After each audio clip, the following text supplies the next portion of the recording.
The rope around Eliza's wrists cut deep as her father dragged her toward the trading post, her twisted foot scraping against frozen mud while men gathered to watch like she was livestock at auction. Her own brothers stood counting coins they hadn't earned yet, betting on how little their crippled sister would fetch at the mountain settlement where even horses sold for more than damaged women. When the hulking stranger emerged from the shadows, his scarred face making hardened trappers step aside, Eliza saw her death walking toward her until she looked into his eyes and found something impossible. He wasn't there to buy supplies or trade his pelts. Silas Cray had come down from his mountain exile for the first time in 2 years, and what he witnessed in that muddy square would shatter 7 years of chosen solitude. Before we dive into the story, if you love tales of redemption and unexpected love found in the darkest places, click the like button and subscribe to the channel so you never miss these powerful stories that remind us beauty grows in the harshest soil. Drop a comment sharing where you're watching from and what time it is there. I love knowing our community spans the globe, united by these incredible human stories. Now let's continue with the story. The morning frost hadn't melted when Thomas Harrow shoved his daughter forward, announcing to the gathered men that she cost more to feed than she produced in labor. Her clubfoot made her worthless for field work. Her mother dead 3 winters now, and his patience finally spent. The bidding started at 2 silver pieces, then dropped to 1. Then silence fell like judgment across the square. Eliza kept her eyes down, memorizing the pattern of mud and boot prints, trying not to hear her brother Samuel joke about leaving her for the wolves if nobody paid. Her father spat tobacco juice near her twisted foot, declaring he'd take trade goods, dried meat, even ammunition. Anything to rid himself of this burden he'd carried 17 years too long. That's when the crowd parted. Silas Cray stood 7 feet in shadow and silence, his presence making grown men remember urgent business elsewhere. Burn scars covered half his neck, disappearing beneath fur-lined leather. His hands could snap a man's spine, everyone knew, though none had seen him raise them in violence. The hermit of Copper Ridge hadn't spoken to another soul in 2 seasons of trading, communicating only through written notes and pelts worth their weight in gold. He walked straight to Thomas Harrow, dropped 3 months' worth of beaver pelts at his feet, then looked at Eliza with eyes that held no cruelty, no hunger, no ownership, only recognition. One abandoned soul seeing another, knowing that sometimes the only mercy left is to choose each other when the world has chosen to forget you exist. The path up Copper Ridge should have been torture for Eliza's twisted foot, but Silas walked slower than autumn honey dripping from a spoon, never once telling her to hurry.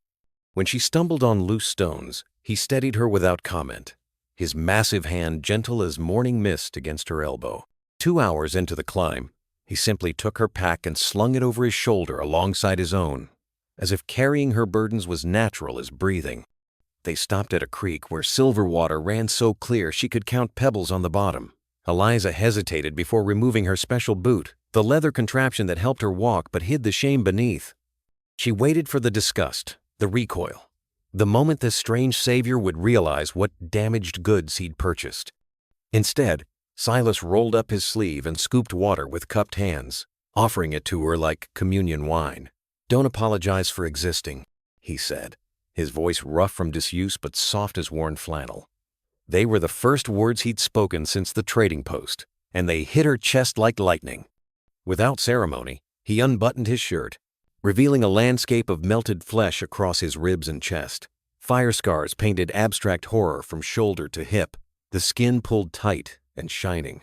House fire, 7 years back.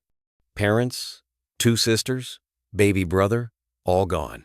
I was in the barn when it started, ran in 3 times trying to save them. Fire didn't want me dead, just marked. Eliza's hand moved before her mind could stop it, fingers hovering near the ruined skin. He didn't flinch.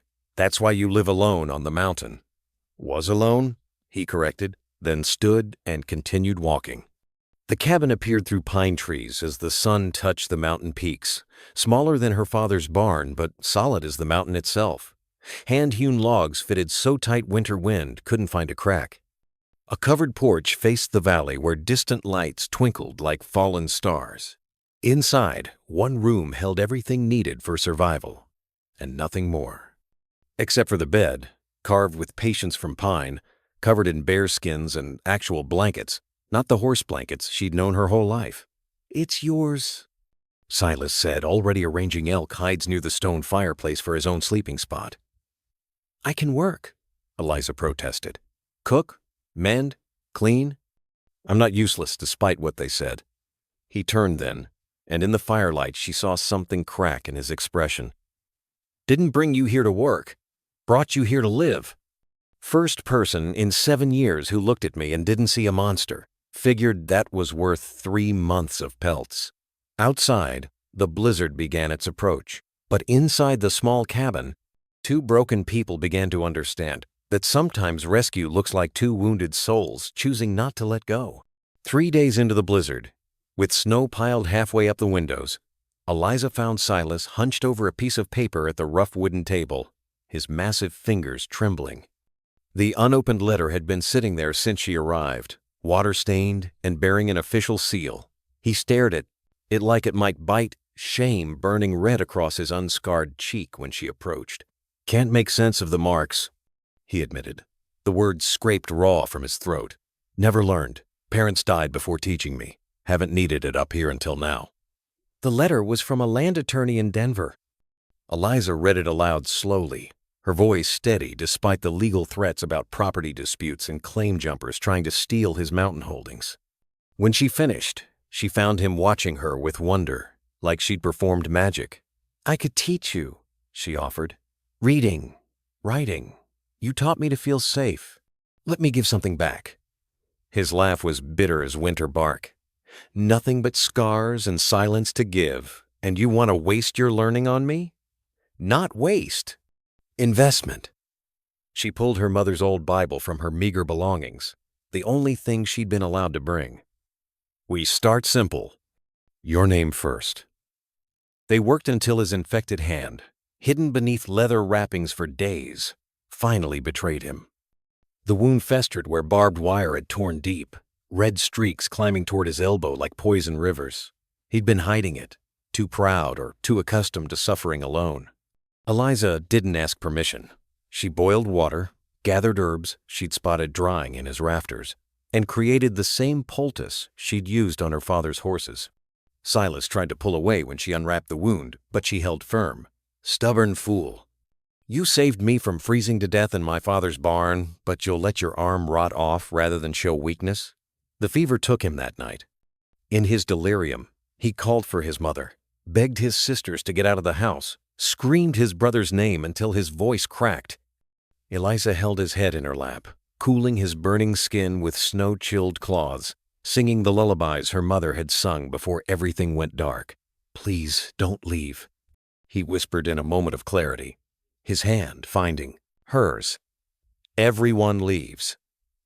"Not me," she promised, squeezing back. "We're both too broken to survive alone, but together we make one whole person."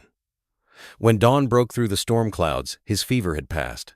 He woke to find her still there, still holding on, her twisted foot tucked beneath her, having sat vigil through the night.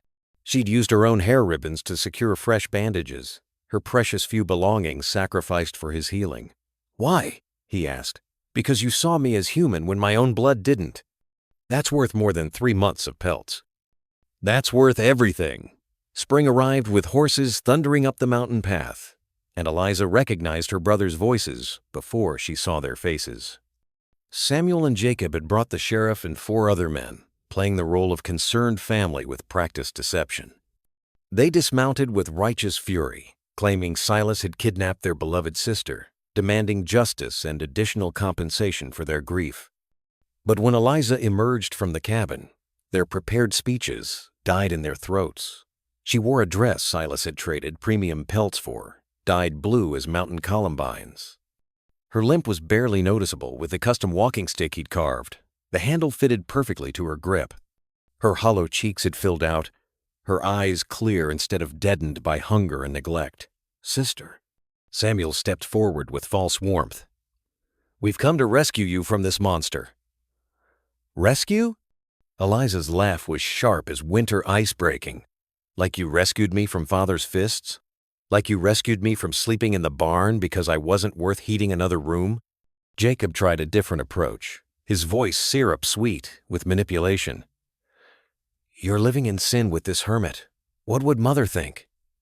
"Mother is dead," Eliza said flatly. "And you helped Father bury her after he beat her to death. Don't speak her name with your lying tongue." The sheriff, an older man with keen eyes, watched the exchange carefully. Samuel, growing desperate, grabbed Eliza's arm hard enough to leave marks, trying to drag her toward the horses. "You're coming home where you belong." The crack of splitting wood filled the air as Silas's fist connected with the porch beam, his control barely held. But he didn't move toward Samuel. Instead, he looked at Eliza, waiting for her choice. She wrenched free from her brother's grip, rolling up her sleeve to reveal old scars and fresh bruises from Samuel's fingers. "Sheriff Colton, 3 months ago, my father sold me for beaver pelts at McCready's trading post. 20 men witnessed it. These two counted their share of the profit before I was even gone. Now they want to sell me twice." Sheriff Colton's hand moved to his pistol, but not aimed at Silas. "That true, boys? You selling your sister like cattle?" "She's damaged goods," Jacob protested. "Crippled and useless. We did her a favor." "I see one crippled person here," the sheriff said quietly, "and it ain't the lady. It's men who'd sell their blood for coins." He mounted his horse, tipping his hat to Eliza. "Ma'am, you need anything, you send word. Silas, you got yourself a fine woman there. These two come back. You handle it however you see fit." As they rode away, Samuel turned back with venom in his eyes. "This isn't over," Silas spoke then, his voice carrying down the mountain like thunder. "Yes, it is." That night, Eliza found him on the porch, watching stars appear like promises. "You didn't hurt him, even when he grabbed me. Your choice to make, not mine. Always your choice." Summer painted the mountain in wildflower colors as Eliza taught Silas to read using his mother's recipe journal, the only book he'd saved from the fire. Each word unlocked memories buried beneath 7 years of silence.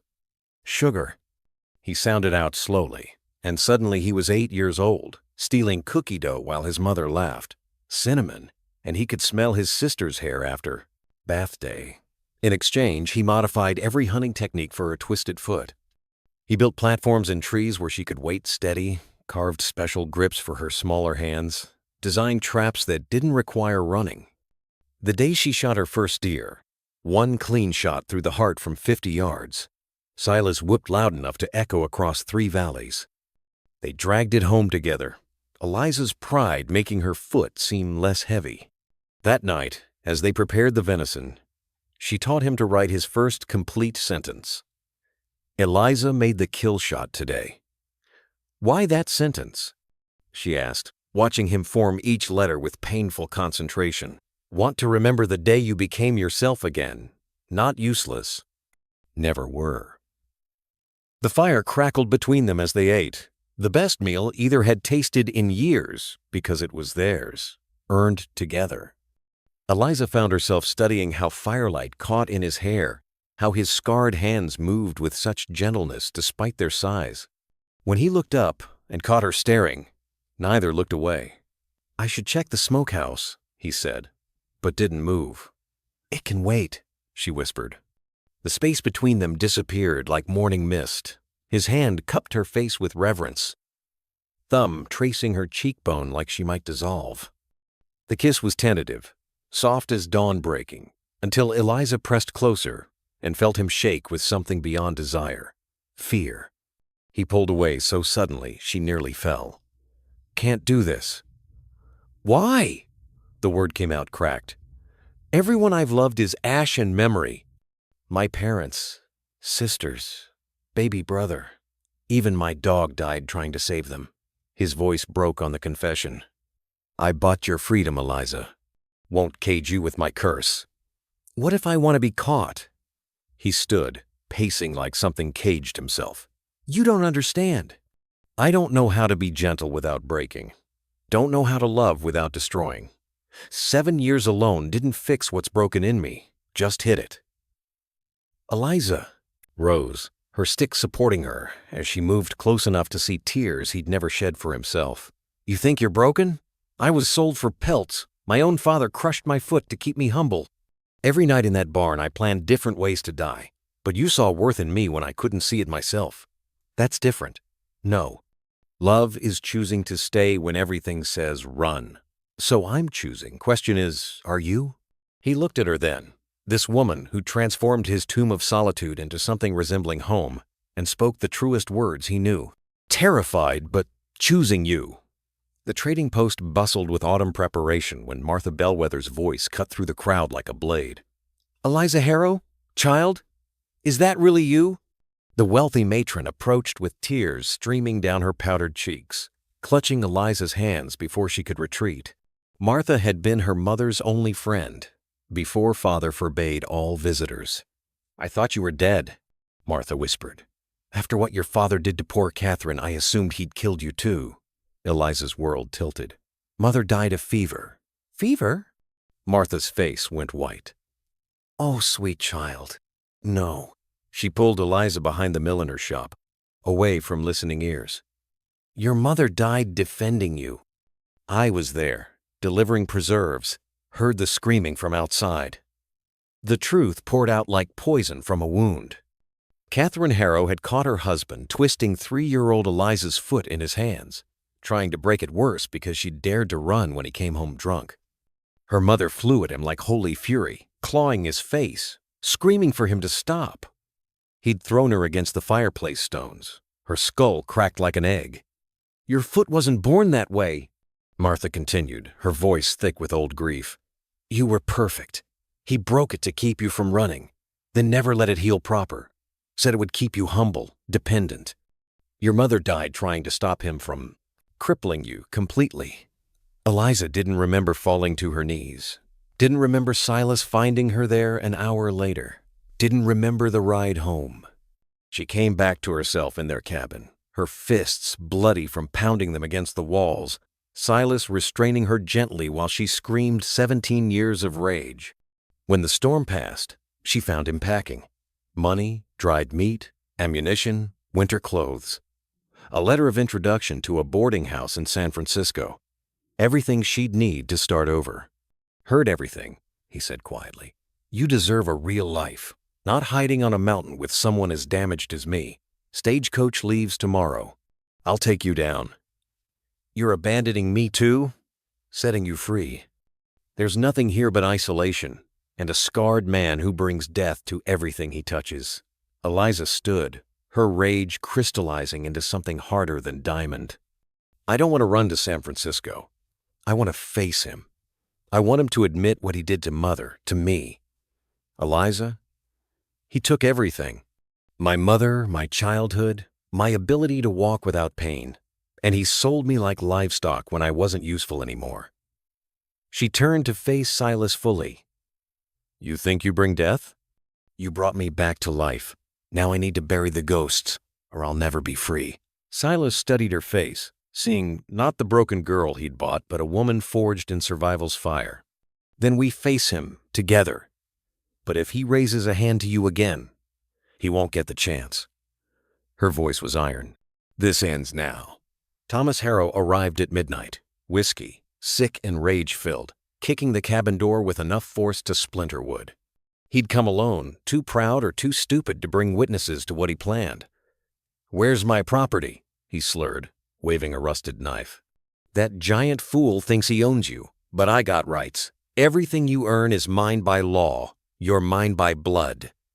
Eliza stepped into moonlight, no longer hiding behind Silas. Like Mother was? Yours? Tell me, Father, did her blood wash off easy after you cracked her skull? His face went purple, then white. You shut your mouth. Martha Bellwether told me everything. How you broke my foot when I was 3.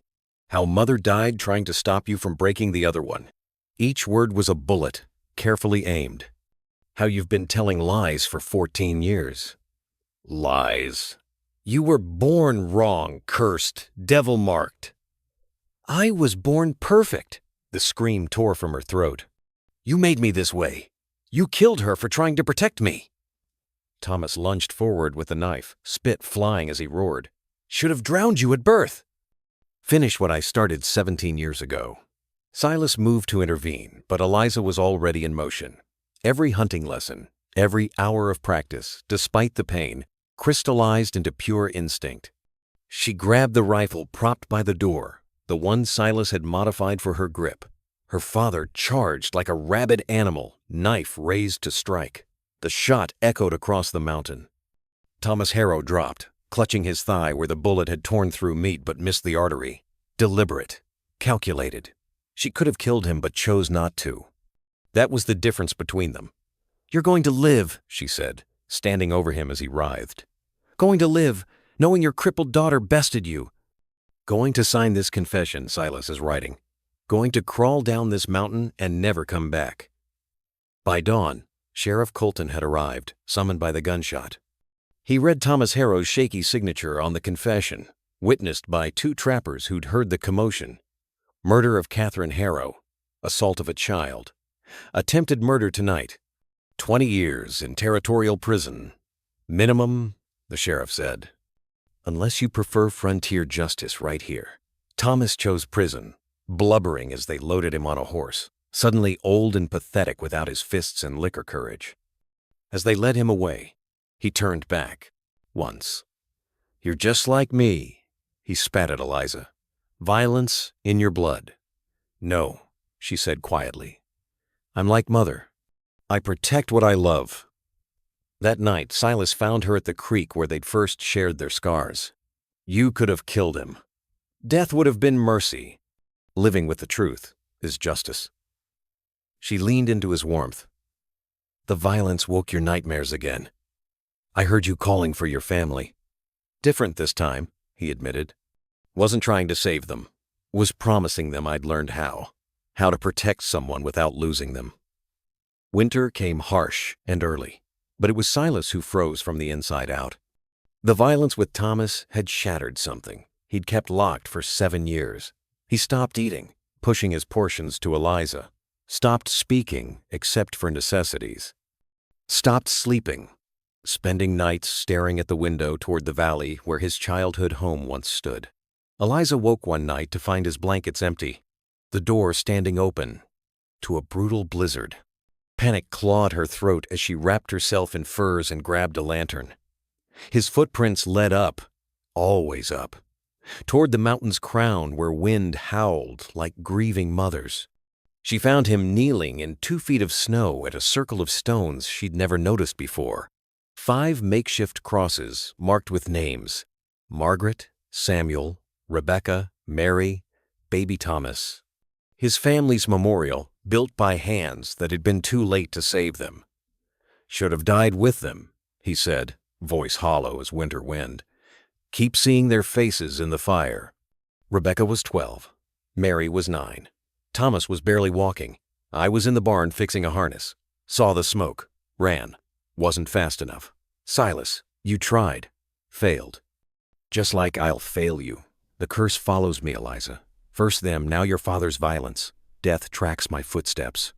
Better to end it clean." He spread his arms to the killing cold. "Mountain wants me. Always has." She dropped to her knees beside him, grabbed, his face between her mittened hands. "Look at me. Look at me." His eyes were already going distant, body shutting down from cold and surrender. Eliza did the only thing left. She told him her darkness. 2 weeks after Mother died, I stole Father's rope, climbed to the barn's highest beam, had the noose around my neck. Know what stopped me? A bird. Stupid sparrow with a broken wing, fallen in the hay. It was fighting so hard to live with half a wing gone. I thought if that tiny thing could fight, maybe I could too. But some nights I still feel that rope. Silas focused on her then, really seeing. You wanted to die? Wanted pain to stop. Difference. She pulled at his frozen form. You think you bring death? You brought me life. Taught me to read the woods, to stand tall despite my foot, to believe in kindness again. Your family wouldn't want this. How do you know? Because love doesn't die with the body. Your mother's recipes still feed us. Your sister's memory makes you gentle with me. That baby brother is why you carved those toy horses hidden in the storage chest. They live in how you love. Together, they stumbled down the mountain, Silas leaning on Eliza despite their size difference. She stripped his frozen clothes, wrapped him in every blanket they owned, held him against her skin to share warmth while he shook with cold and 7 years of unshed tears. "Don't leave," he whispered against her throat. "Never. We're both too broken to survive alone, remember? But together, we're whole." Spring brought unexpected wheels creaking up the mountain path. The wagon tilted dangerously before coming to rest against a boulder. Its axle cracked. A man in minister's clothes climbed down carefully, feeling his way with a carved stick while his wife guided him with gentle touches. "Hello there," called Thomas Fairwind, his unseeing eyes aimed slightly left of where they stood. "Afraid we've had some trouble. Lord seems to have led us directly into your mountain." His wife, Catherine, walked with a pronounced drag of her left leg, polio's calling card from childhood.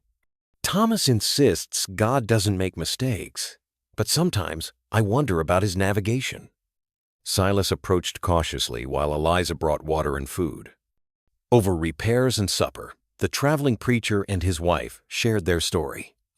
Both cast out from traditional congregations for their disabilities, they'd created a ministry for the forgotten, moving between mining camps and mountain settlements.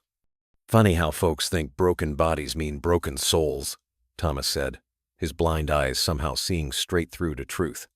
"But I've learned the strongest faith grows in the hardest ground." That evening, as Catherine helped Eliza prepare sleeping arrangements, the older woman noticed the small touches everywhere. How Silas had carved handholds at Eliza's exact height. How Eliza had labeled everything in the cabin with large letters for his still-learning eyes. "How long have you two been married?"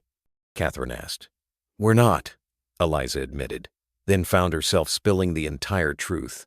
The sail, the rescue, the love, neither knew how to name.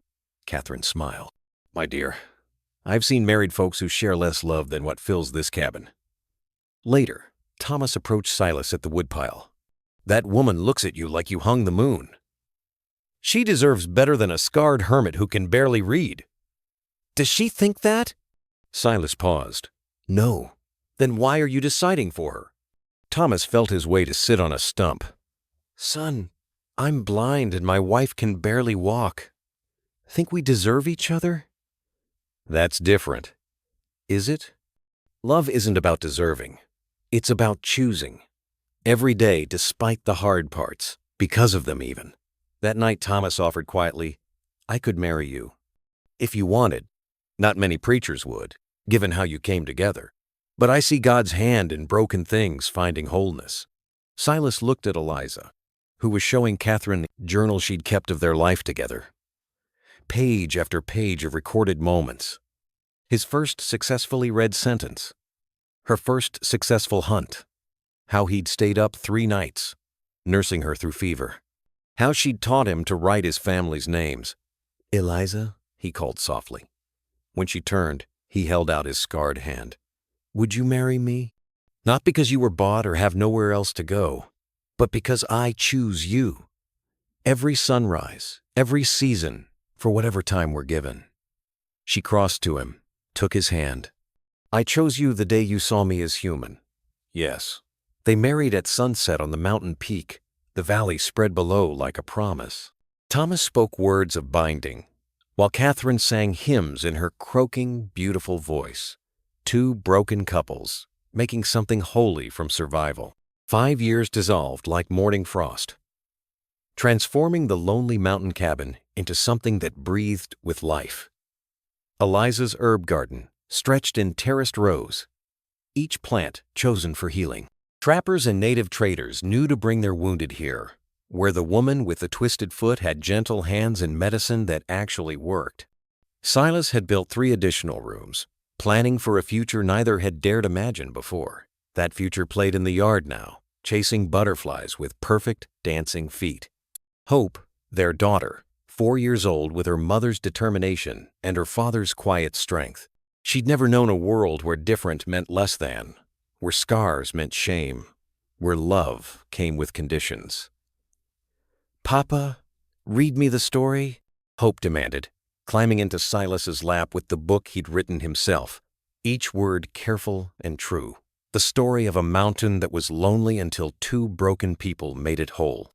Martha Bellwether's wagon approached as autumn painted aspens gold. Her face was grave beneath her traveling bonnet. "Eliza, I bring news. Your brothers died in a mine collapse in Colorado. Fighting over claim rights, the survivors said. They left considerable assets, and as the only living relative, Eliza felt nothing. No grief, no satisfaction, just empty space where family should have lived. I don't want their money. It's nearly $3,000. Silas whistled low. Enough to live comfortable forever. Enough to leave the mountain. Start fresh anywhere. Give it to the school fund, Eliza said suddenly. For mountain children, those born different, marked wrong, cast out. They deserve to learn their worth isn't in their bodies but their spirits. Within a month, construction began on a small schoolhouse near the trading post. Eliza would teach reading and numbers. The doctor from town would visit monthly. Children with clubfoot, hair lips, missing limbs, slow minds but loving hearts, they all had a place now. The first day of school, 12 children arrived. Some carried by parents who'd hidden them for years, some walking miles on their own, all carrying the same hunger Eliza recognized, the hunger to be seen as whole. "Welcome," she told them, standing tall despite her twisted foot, wearing the leg brace Silas had fashioned from leather and love. Here, different is just another word for special. That evening, their table groaned under the weight of harvest vegetables and venison stew. Silas read aloud from Hope's letter to the traveling preachers, only stumbling twice on the bigger words. Eliza sorted herbs for tomorrow's medicines, her hands steady and sure. Hope sang nonsense songs to the baby growing in Eliza's belly, promising to teach it everything about being loved exactly as you are.